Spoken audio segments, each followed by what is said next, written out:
मी अरुण घोडके. शिवचिंतन. शिवकाळ हा शौर्य, त्याग आणि जननिष्ठेच्या तेजाचा कालखंड होता. गनिमी कावाच्या युद्धतंत्राचा तो सुवर्ण काळ होता. स्वराज्य कार्यासाठी शिवरायांनी मावळ प्रांतातील मावळ्यांना सोबत घेतले. स्वतः महाराज सर्वत्र खेडोपाडी रानावनात फिरत असत. त्यांच्या प्रत्यक्ष दर्शनामुळे मावळ्यांच्या अंतःकरणामध्ये एक अद्भुत निष्ठा आणि भक्तिभाव प्रज्वलित झालेला होता. शिवरायांच्या व्यक्तिमत्वामध्ये विलक्षण तेज आणि सौम्यता नांदत होती.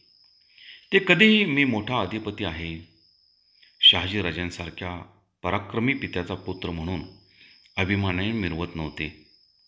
हरेक मावळ्याशी ते जणू आपल्या घरच्या माणसाप्रमाणे प्रेमाने, सन्मानाने आणि स्नेहाने वागत असत. त्यांच्या या गुणामुळे मावळ्यांच्या हृदयात त्यांच्याविषयी अचल निष्ठा निर्माण झाली होती. शिवराय कोणालाही कधीही तुच्छ लेखत नसत. त्यांच्या दृष्टीने प्रजाजन हा स्वराज्याचा भाग होता.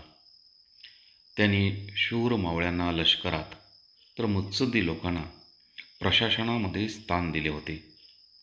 म्हणून स्वराज्य हे रयतेच्या खऱ्या अर्थाने रयतेचे राज्य होते.